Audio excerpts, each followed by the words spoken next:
There are many evils that lurk within our thread. Monsters, unmade biomasses, chasm spawn, and kaiju the size of which you would never believe. The list could continue for quite some time.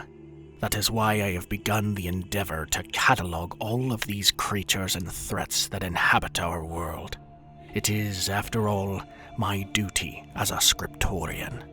It is my hope that Thornwright's Bestiary will spare many sparked adventurers from an untimely demise, before they have been forged into something greater. Should they acquire a copy and take the time to study it properly, the tactical advantages alone would be, well, quite substantial. Consider this study less an addition to my bestiary, and more a ponderance, a deviation, a glance behind the monsters themselves and toward their creators. The blood-starved have their vampire overlords. The chasm spawn have Dur'Del, and Dur'Del has others. Others we have scarcely studied. Lords of the unmaking, of ruin, the subdued and remade, the chaos gods.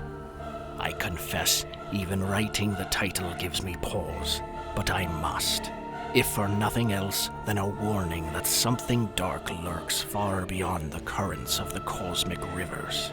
The banished lords must remain so, for they make a bile-billed colossus look like nothing more than a dung beetle, a pest in the shadow of a god. The first of the two banished lords is Vessaru. Prior to his fall, he was direct, methodical, perhaps even obsessive in his adherence to what he called the wheel. But he was not malevolent.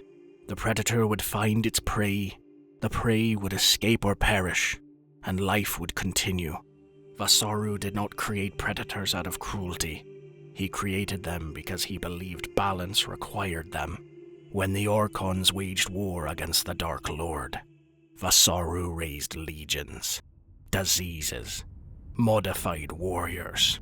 He became a force of adaptation itself, a legitimate law of nature. As the war continued, Dur'Del would push, and Vessaru would respond, again and again and again. When Dur'Del's harbingers finally succeeded in capturing him, it took years to break his spirit, but the momentum of the war immediately shifted. Now, the force of nature is little more than a puppet, a hollow shell piloted by a corrupted interpretation of the wheel. The tool he once used to create is now his eternal tormentor. Where once he spoke adaptation into existence, he now speaks decay. Where once he forged predators to maintain balance, he now breeds monstrosities to advance Dur'Del's purpose. The great predators of the world have been replaced by creatures that kill not from necessity, but from malice. Creatures that toy with their prey. Creatures that enjoy suffering. The only thing keeping the wheel in check is the rise of the sparked. If not for Chumon's sacrifice and Vessaru's banishment, the wheel would spin beyond all control. The world would collapse beneath its momentum without Dur'Del ever needing to rise again. The second Chaos God is Nekra, and I hesitate to say second, as though either deserves enumeration. Nekra was entropy incarnate, a threat even to Dur'Del's slow and insidious corruption. Where he cultivated ruin over centuries, she ended things immediately.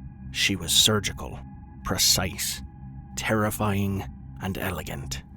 One of the first-generation Arkhons, her power knew few rivals. Only the unmaking of her father, Omnis, and the fall of her siblings eventually led to her capture. She was the last to fall prior to her brother's sacrifice. Vessaru was broken just before her capture. Dur'Del forced him to experiment upon her. It was Vessaru's final straw, and it was the last time Nekra was ever described as elegant again.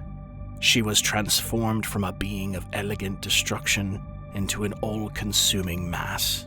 Once, Nekra represented the natural conclusion of things, the end of a life, the collapse of a star, the final turning of a page.